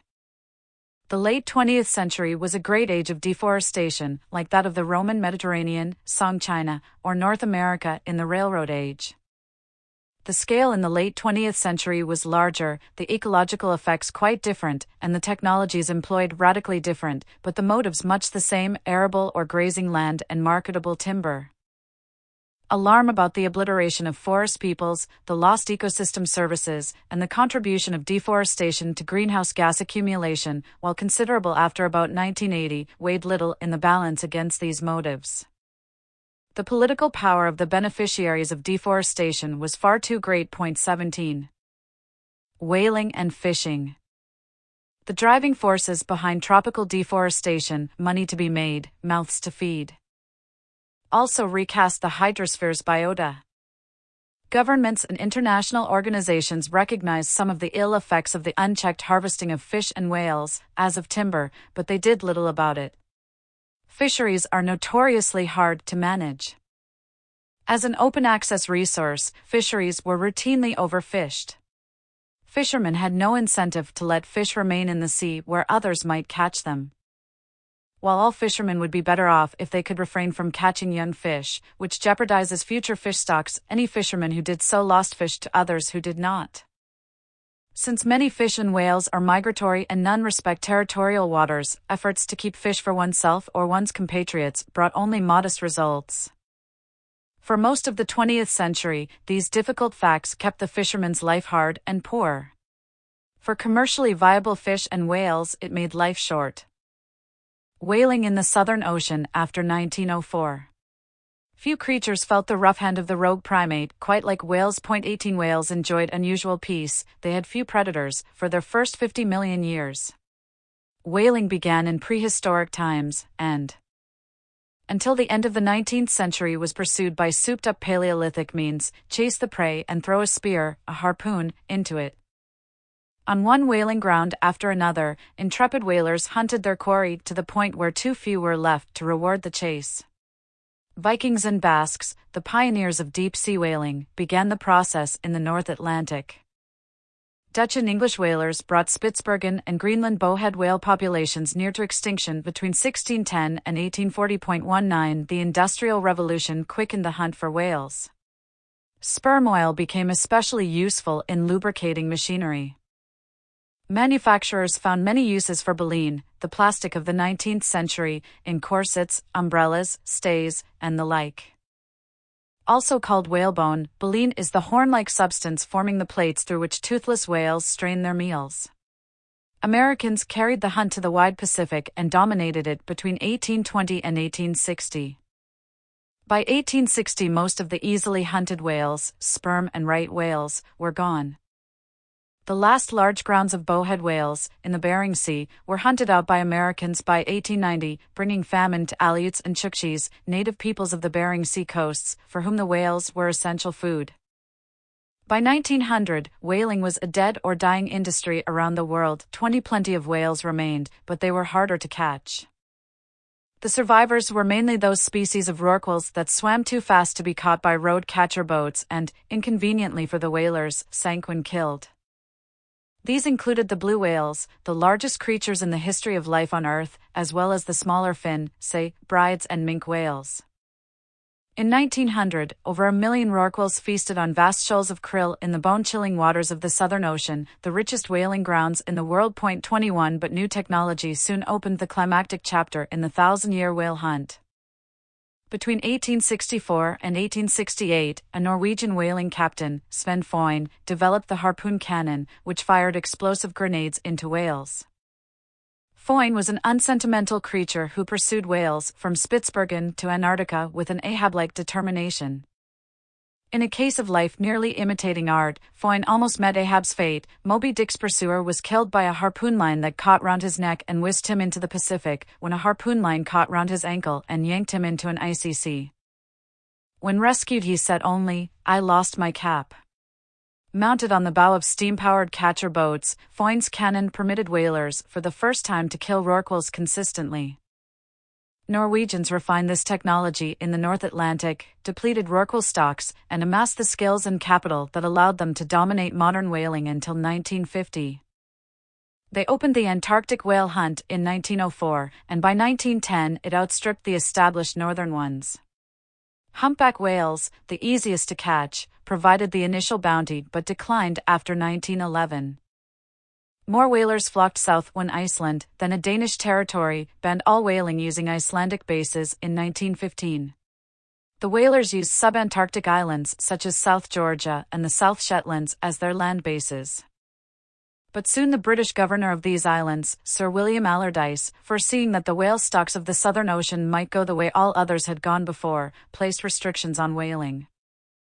This constraint sparked the imagination of Petter Sorrell, a Norwegian whale gunner, who designed the stern slipway, making possible the factory ship, which could take a 100-ton blue whale on board and render it into oil and bone meal within an hour. The first seagoing slaughterhouse sailed in 1925, eliminating the need for licenses from and duties to British authorities. Norwegians also developed the technique of injecting compressed air into dead rorquals so they would float until towed into the maw of a factory ship. With these advances, a new era of profitable slaughter began. Britain rivaled Norway in the 1920s, and Argentina, the United States, Denmark, and Germany also joined the hunt by the 1930s, the peak decade for catching blue whales.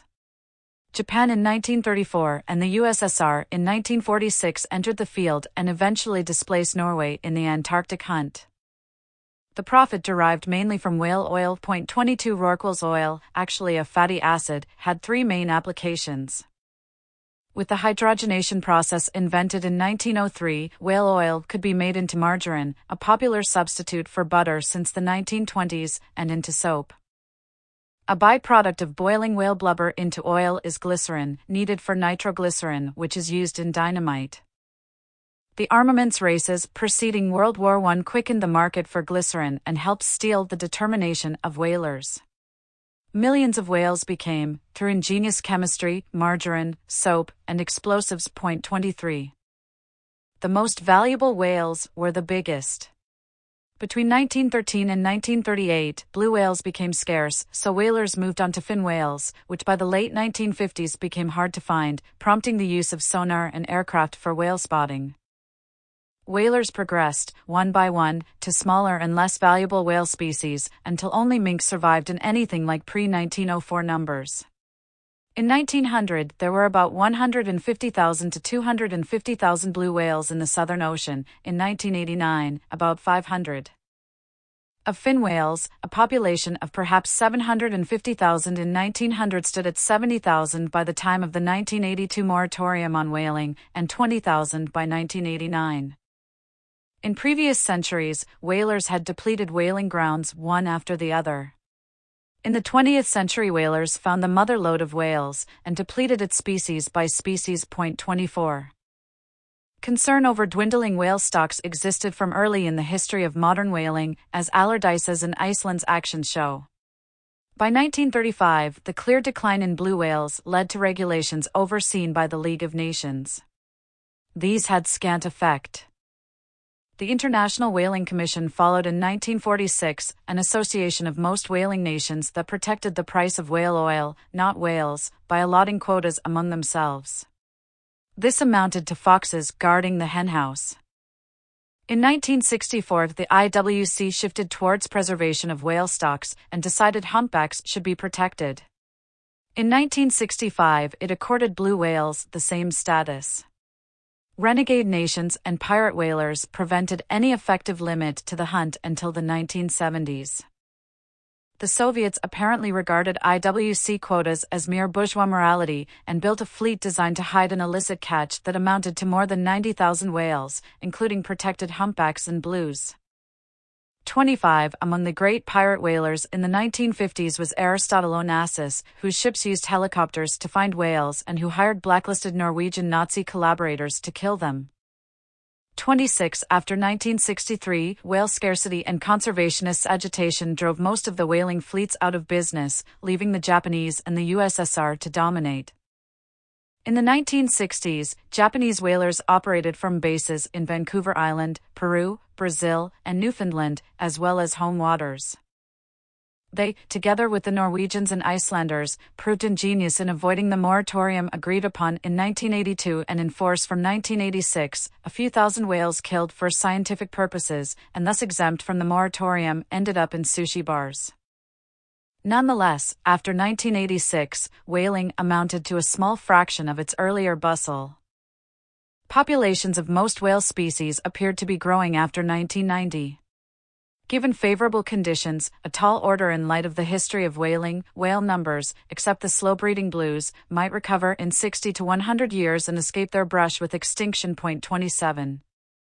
In the Southern Ocean, Sven Foyn's legacy killed 1.5 million whales and lowered the whale biomass from about 43 million tons to about 6 million between 1904 and 1985. This left a lot of krill up for grabs. As humpbacks and blues were brought to the edge of extinction by the late 1930s, fins, seas, and minks had more krill to eat and presumably reproduced faster. As fin whales became the next target, more krill were left for seas and minks. And so it went, each species briefly the beneficiary of the decline of the whaler's previous target. Throughout, the whale hunt was a boon for penguins and seals, whose numbers rose, at least after 1950, in consequence of the near obliteration of whales. Unless human krill fishing closes it, their expanded niche should last for decades to come. Given such a head start, they could very well prevent whales from recolonizing the Southern Ocean, even if humans permit it. 28. Whalers in the 20th century, as in centuries before, killed the goose that laid their golden eggs because it made economic sense to do so. Whales reproduce slowly, so it was uneconomic to milk the resource and preserve it. Economic rationality required killing all the whales as fast as possible and investing the proceeds in something that grew faster: stocks, bonds, even savings accounts. Even if problems of an open access resource are solved, whales will never be far from extinction whenever pure economic logic takes precedence. 29. Marine fisheries since 1900. Whales avoided total extinction in large part because of their unusual appeal to conservationists. No fish enjoys such status. In the 20th century, the sea sustained humankind as never before. We ate more fish than our ancestors did, in total and per capita. We converted yet more into fertilizer and animal feeds. New technologies and cheap energy made this bumper catch possible. By the 1990s, roughly 8% of the net primary productivity of the oceans went into the fish we caught.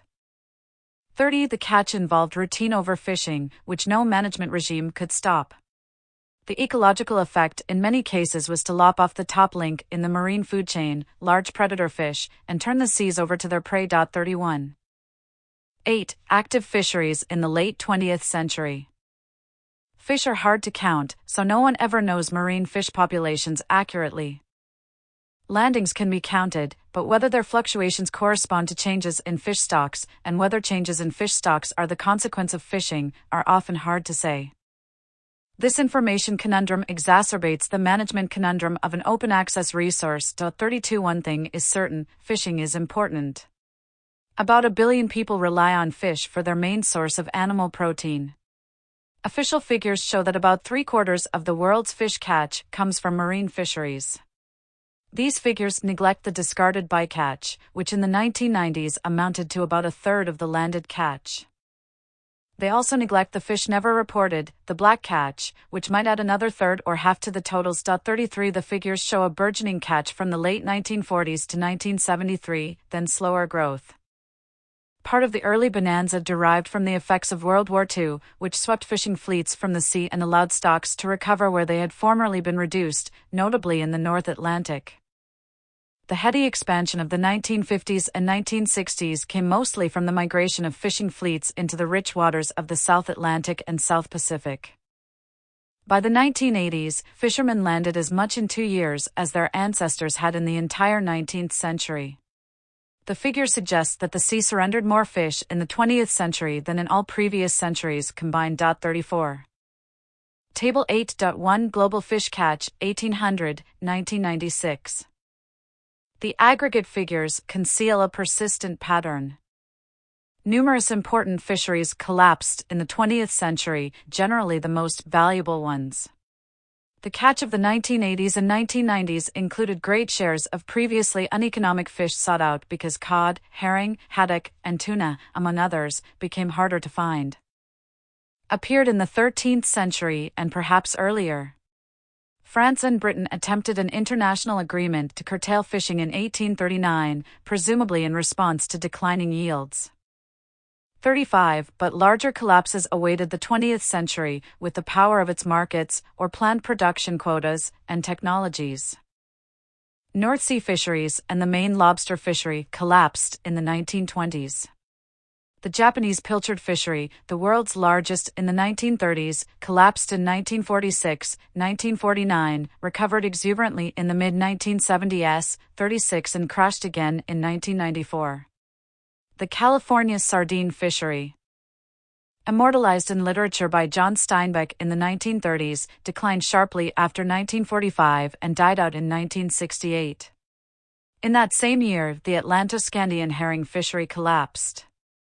So did the northeastern Atlantic cod. Sometimes populations recovered only to crash again, as with Japanese pilchard. Sometimes there was no recovery, as with California sardines or North Atlantic cod.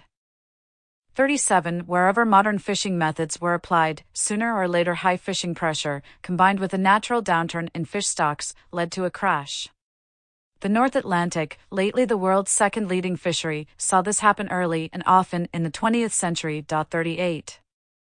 On the world's richest fishing grounds, it happened only once. In the mid-1950s, out-of-work fishermen and boats, veterans of the dying sardine fishery, headed south from California to Peru and set up shop in the Humboldt Current. Their cold, oxygen-rich water supports phytoplankton in profusion, which in turn supports shoals of anchoveta and Chilean jack mackerel. Peruvians had fished these waters for centuries, but not with power boats, big nets, and airplanes to find the fish. By 1962, Peru landed more fish tonnage than any country in the world, nearly 7 million tons. The fishery peaked between 1967 and 1971 at 10 to 12 million tons, 20% of the world's total. Anchoveta, converted into fish meal and fish oil, anchored Peru's foreign trade, providing a third of its foreign exchange. In 1972, the bottom fell out, 4.7 million tons, then 2 to 4 million tons per year for 15 years. The anchoveta collapse lowered world fish production by about 15%. This disaster hamstrung Peru's economy, contributing to the turbulent politics of the 1970s and 1980s, which featured relentless inflation, mass unemployment, and the emergence of violent revolutionary groups. The collapse coincided with an El Niño in 1972, and the absolute nadir of the catch came with a strong El Niño in 1982-1983. These periodic short-lived fluctuations in Pacific currents, which bring warmer, nutrient-poor water to the Peruvian coast, clearly had a role in sinking the anchoveta fishery. But overfishing had a hand in it too, and slowed recovery after El Niño conditions abated. As with the California sardine collapse, both natural and social causes combined in Peru's misfortune. 39. While the anchoveta collapse is the most spectacular in the history of fisheries, after the 1970s a general, if less acute, crisis afflicted almost all the world's fishing grounds. The great growth in fisheries since 1945 had come from two sources: finding new fisheries and intensifying fishing effort in old ones. By and large, the new ones were in the southern hemisphere, like the anchoveta. But the pilchard fishery in the southeastern Pacific, which opened up in 1971 and thrived in the 1980s, proved to be the last. Thereafter, no significant fisheries remained unfished. This, then, was a turning point in the history of fishing, analogous to the closing of a frontier on land. After 1971, maintenance of fish yields, let alone growth, required ever more intensive effort. This came from government subsidies and improved technologies. New technologies included sonar and satellite imagery for finding fish, and bigger and better trawlers and drift nets for catching them. 40 fishermen stalked reef fish with cyanide and dynamite. All this was an intensive effort indeed, and very efficient at catching those species of fish that school. A behavior that evolved among about a quarter of all fish species as a survival mechanism became nearly suicidal under the subsidies and new technology after 1970 brought one fishery after another into decline if not collapse. By the 1990s, more than two-thirds were fully exploited or overfished.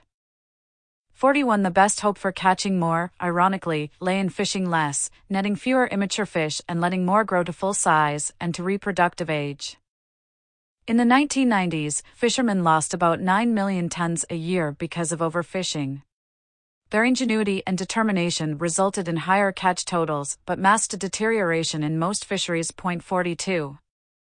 The general pattern of boom and bust, more pronounced in marine fisheries than in most extractive industries, derived from the interplay of natural fluctuations and social conditions.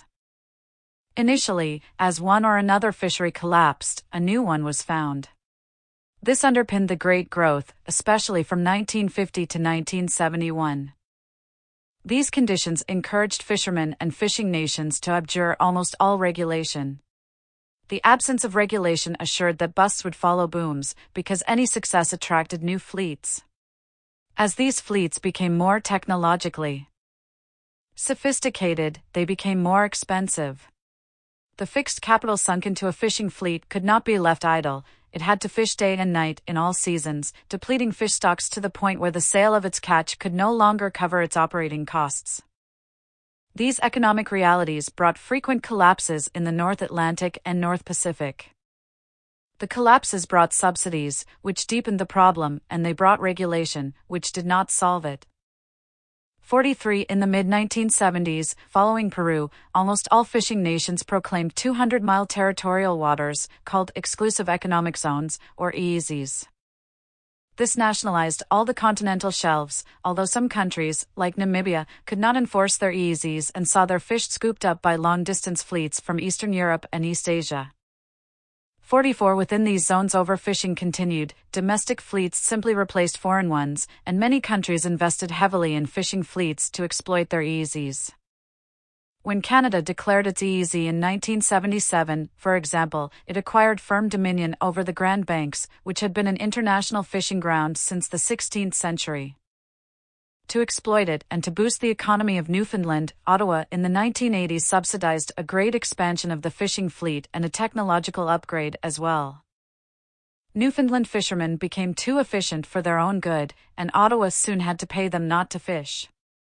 The catch, nearly 1 million tons a year in the 1960s, plummeted after 1990, obliging the federal government to declare a moratorium in 1992, which put 25,000 Newfoundlanders out of work and on the dole. They waited, to date in vain, for the cod to return. Subsidies worldwide, about $50 billion a year by 1995, helped double global fishing fleet tonnage from 1970 to 1995. Further management techniques emerged, the most successful pioneered by New Zealand. 45 None of these, however, could prevent the effects of overcapitalization, overcapacity, and overfishing, conversion of the high seas into a domain of uncommercial species. The human appetite for seafood was hard on fish that schooled, but a boon for those populations that could be cultured. Aquaculture had existed for centuries, but only after 1980 did it become big business. 46 World fish farming yielded 5 million tons in 1980 and 25 million in 1996. China, which refined carp farming exquisitely under the Song dynasty, accounted for more than half the world's aquaculture total as of 1995, and by 1988 had become the world's largest producer of fish. Roughly 80% of aquaculture took place in Asia, about two-thirds of it in inland freshwater ponds stocked mainly with carp. The remainder featured shrimp, prawns, and salmon in coastal cages. 47 Only a few species can be farmed, so the development of aquaculture, like Green Revolution farming, involved maximizing production of a few species. Moreover, fish farming did not much reduce the pressure on marine capture fisheries because aquaculture used fish meal as feedstock. So, in effect, in order to eat shrimp and salmon, people caught large amounts of anchovy and menhaden. If fisheries experts are right that marine capture is at or near its theoretical limit, and if aquaculture continues its trend of recent decades, in 10 to 15 years, more fish will be cultured than caught. A transition equivalent to the Neolithic agricultural revolution on land is happening in the seas in the late 20th and early 21st centuries. 48. Biological invasions. The swirling currents of trade and migration made the 20th century one of the great epochs of biological invasion, or bioinvasion. When one creature somehow establishes itself in a new place, thrives, and upsets previous balances, it has pulled off a bioinvasion. 49 Most of the emergent diseases of the 20th century, as noted earlier, are in fact bioinvasions. They can happen without human intervention. In recent centuries, they happened more often because of rising transport and trade. The burgeoning scale of the grain, cotton, and wool trades vastly enhanced plant migration as seeds hitched rides in sacks and bales. Humankind has long been far and away the most efficient agent of plant dispersal. No large animals had spread throughout the world before humankind blazed the trail. All animals that are now widespread owe their success to their compatibility with human enterprise. The history of biological invasion accelerated sharply with European intercontinental voyaging and with the labor migrations that followed. But in the 20th century, the sheer quantity of traffic among regions, and especially among continents, afforded far more invasion opportunities. And the frequency and intensity of perturbations to ecosystems sharply improved the odds of success, for disturbed ecosystems are especially liable to successful invasion. From the detached viewpoint of geological time, one of the main distinctions of the 20th century will prove to be its promotion of bioinvasions. 50. Many invasions began as intentional introductions, especially in the period 1850 to 1920, when European, Chinese, and Indian overseas migrants tried to bring familiar species with them. Australia and New Zealand featured acclimatization societies, citizen groups unsatisfied by the Antipodean flora and fauna. They made it their business to import chosen species, usually familiar ones from Britain. An American who allegedly felt the United States ought to have every bird mentioned in Shakespeare released 80 pairs of starlings into New York's Central Park during 1890-91, to which event America owes its many millions of starlings today. 51 Fur-bearing creatures made popular introductions, especially into Europe. Hermann Göring, Hitler's fashion-conscious air marshal, had American raccoons brought to Germany in hopes of making raccoon coats. His raccoons eventually escaped captivity and colonized the Mosel Valley and parts of Luxembourg and Holland. 52 Intentional introductions usually failed, but some, like starlings, succeeded too well. The most disruptive introductions, however, were accidental, stowaways on cargo ships, airplanes, or military transports. The most costly in economic terms were insect pests. The boll weevil, a well-documented alien from Mexico, ravaged the U.S. cotton crop after 1890. The fire ant, a fierce Brazilian which arrived in Mobile, Alabama, in the 1930s, became the target of a costly and counterproductive extermination campaign in the southern United States. The gypsy moth, an unruly guest from France, was introduced to suburban Boston in 1869 by an artist and entrepreneur, E. L. Trouvelot, who hoped to cross it with silkworms and establish a textile empire.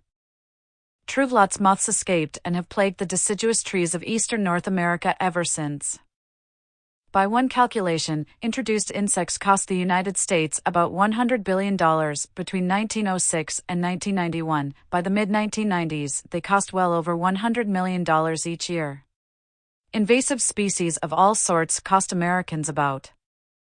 Invaders that succeeded too well and became pests achieved ecological release by leaving behind the constraints on their own population growth, diseases, predators, competitors in their homeland. More exotics achieved this nirvana in the 20th century than ever before. The most dramatic case was that of the humble rabbit. 54. The European rabbit. Ornithologous cuniculus, which apparently originally derived from Spanish stock, has proved to be a global conquistador. 55. With human help, it colonized Europe in ancient and medieval times at a snail's pace, taking 700 years to occupy the British Isles. Its food and fur value led to its intentional introduction around the world in modern times. The greatest rabbit invasion took place in Australia. After several had failed before him, a squatter named Thomas Austin successfully introduced rabbits in Victoria in 1859. In 6 years, he killed 20,000 rabbits on his land. By 1870, rabbits were a pest in much of the country. Graziers were busily and unwittingly building a rabbit paradise, sowing grass, making ponds, and killing off all the kangaroo, wallabies, possums, dingo, and birds of prey they could, thus eliminating rabbit rivals and predators. They drove to extinction the rat kangaroo, which left behind a network of tunnels perfect for rabbit burrows. Rabbits aroused the ire of graziers because they ate the grass that otherwise fed sheep. It took about 60 years for rabbits to colonize all of Australia that suited them. Western Australia built a 2,100-kilometre fence from 1902 to 1907 to safeguard the wool clip, then Australia's most valuable export. But rabbits easily breached this Maginot Line, latterly called the Bunny Fence, and munched their way across the country. By 1950, Australian grass fed about 500 million rabbits, which to graziers meant 50 million fewer sheep. Then officials introduced a Brazilian rabbit disease, myxomatosis, which killed 99.8% of Australian rabbits. But it did not kill them all, and those few that survived were immune to the disease. So were their descendants, which numbered about 100 million in the 1990s. 56. Rabbits almost matched their Australian success in New Zealand and may yet in Argentina. In New Zealand, where they first appeared around 1864, they enjoyed almost a century of nearly unmolested bliss, plenty of grass and few predators, until the late 1940s. Then New Zealand mounted an airborne poisoning campaign that killed millions, to the delight of stockmen. Rabbits established a toehold in South America through intentional releases in Chile in the late 19th century, and eventually colonized some of the islands in the far south. Between 1945 and 1950, in an unrecorded epic recalling the story of San Martin's army, rabbits marched over the Andes as high passes to Argentina to behold a welcoming sea of grass. They pushed out their Argentina frontier at about 15 to 20 kilometers per year, and by the mid-1980s, despite a setback in the form of introduced myxomatosis, they colonized about 50,000 square kilometers, roughly equivalent to the area of Slovakia or West Virginia. The rabbit did poorly in North America, establishing only a handful of enclaves in California and Washington. In Africa, it long ago formed a beachhead in Morocco and Algeria, where it attracted enthusiastic hunters, but elsewhere it did not flourish. In South Africa, a small community was wiped out by ants that attacked infant rabbits. In 1656, a smaller group colonized Robben Island and nibbled vegetation to near oblivion. The European rabbit's greatest successes, outside of Australia, were on islands. Rabbits now occupy 800 islands around the world and dominate some small ones. Of humanity's many fellow travelers, only the rat has proved a more nimble colonizer than the European. The chestnut blight. In 1897, the U.S. Department of Agriculture created the section of Foreign Seed and Plant Introduction, which, in keeping with the spirit of the Progressive Era, sought to improve the American biota. One of its scientists, Frank Meyer, brought 2,500 plants from Asia to the United States between 1905 and 1918. He among others shipped nursery stock of the Asian chestnut, some of which carried a fungus to which the Asian tree is resistant, but the American cousin vulnerable. Spreading from a beachhead in New York, the fungus within 50 years covered the hardwood forests in the eastern United States. The chestnut had previously been dominant in large areas of forest, making up more than 25% in many stands. Chestnut blight cost the United States a useful rot-resistant timber, preferred for posts and fences. It eliminated pig farming in the Appalachians, which had depended on fallen chestnuts, and it ended the custom of gathering autumn chestnuts for winter roasting. The chestnut's virtual eradication in North America was perhaps the largest single change in any natural plant population that has ever been recorded by man. 58 lesser biological invasions that ravaged forests were Dutch elm disease, imported into Britain from mainland Europe in 1927 and into the United States in 1930, and the pathogen that killed about a quarter of Japan's pines between 1900 and 1975, apparently an American import. By and large, bioinvasions of forests were rare and confined to temperate forests, because tropical forests were too diverse for single invaders to have much impact. Grassland invasions. In the 20th century, most of the temperate grasslands outside of Eurasia came under more intense occupation and grazing pressure than ever before. As a result, many of them lost their previous vegetation, which was not adapted to life under the hoof. In its place came Eurasian and African grasses, selected over millennia for their compatibility with humankind's favorite ruminants. The extreme examples are the grasslands of Australia, southern South America, and western North America, where the process began by 1800 or so, but climaxed in the 20th century. Between 1889 and 1930, cheatgrass, unpalatable to livestock and a weed in wheat and alfalfa fields, colonized much of America's intermontane west. Tumbleweed, introduced to the Dakotas in the late 1870s from Ukraine, rolled far and wide in North American prairies, becoming a nuisance to farmers and ranchers alike. By the 1940s, herbicides checked the tumbleweed's progress, although later it flourished on Nevada's nuclear test sites. One alien species in the American West was called Professor Grass because it escaped from a research station. 59. Aquatic invasions. Biological invasions in the world's waterways were also commonplace in the 20th century, far more so than in any previous time. 60 Some introductions, particularly of edible fish, were intentional. Since 1850, people have transplanted about 250 freshwater fish into about 140 countries. Most introductions failed, and only a few altered socioeconomic history. Chinese and Indians, scattered widely around the world in the great migrations of indentured laborers after 1840, often tried to establish carp in the lakes of their new lands, and sometimes succeeded.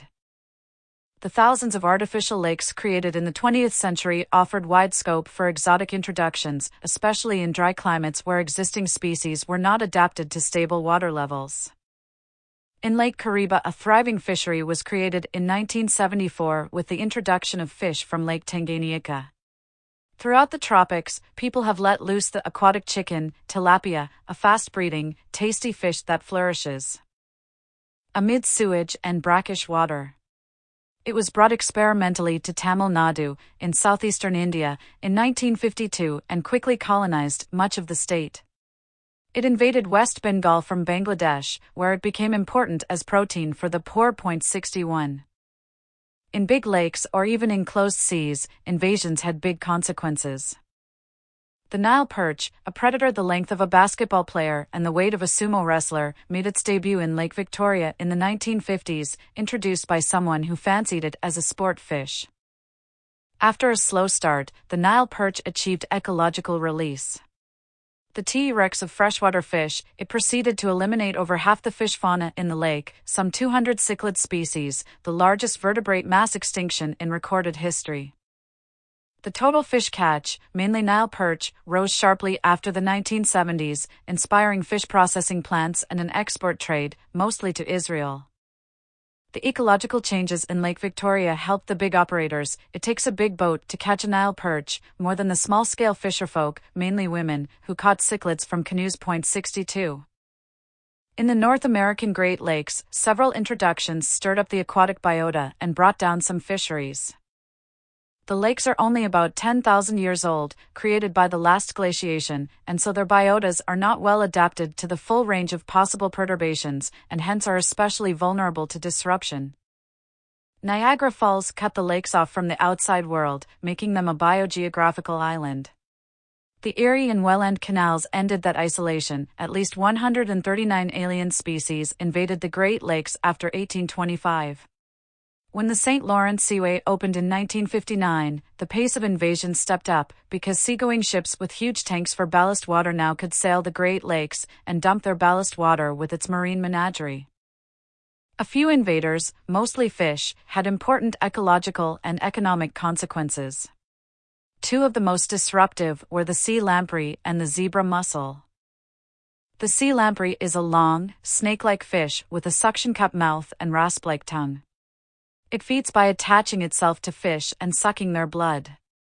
Its original home was the North Atlantic, but sometime before 1850, it infiltrated Lake Ontario. Niagara Falls kept it out of the other Great Lakes until 1920 or so, when it wiggled into Lake Erie, perhaps via the Welland Canal. Over the next 30 years, the sea lamprey spread throughout the upper Great Lakes, battening on the abundant lake trout and whitefish. The sea lamprey had the same tastes as people and preferred commercially important species. With some probable help from overfishing, the sea lamprey lowered lake trout and whitefish landings by more than 90% from 1940 to 1960. Around 1956, in Lake Michigan, lake trout